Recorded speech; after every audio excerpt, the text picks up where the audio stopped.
retrouver Azure Defender et on va retrouver tout ce qui est regroupé sous M365 Defender. En corrélation de tout ça, on va retrouver le CIEM Azure Sentinel. Alors, on a ces produits-là qui évidemment acceptent des informations provenant d'autres environnements. Hein. On n'est pas que sur des solutions Microsoft et détecter des menaces sur les environnements Microsoft.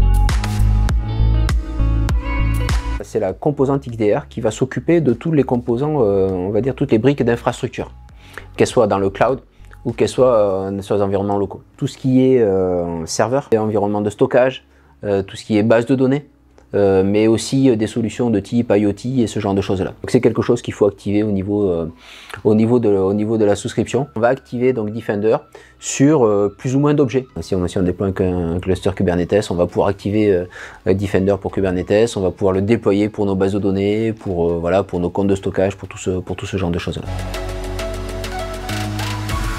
M365, c'est Office 365 plus EMS plus Windows 10, donc le poste de travail.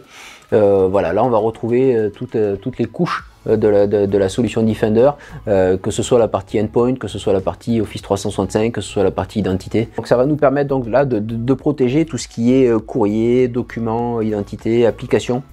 Et aussi les points de terminaison, hein, donc les devices. Les devices, que ce soit le poste de travail ou la flotte de smartphones. C'est soumis à licence.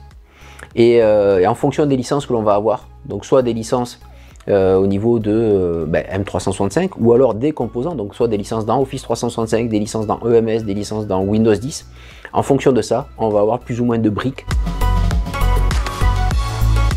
Sentinel va nous permettre de collecter tous les logs depuis tous les environnements, qui soient dans le cloud Microsoft, dans les autres clouds ou des solutions qui sont en local.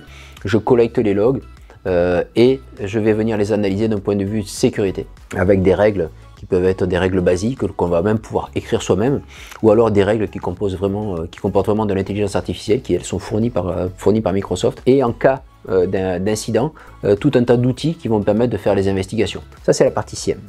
Et la partie SOAR, c'est ce qu'on appelle l'automated response.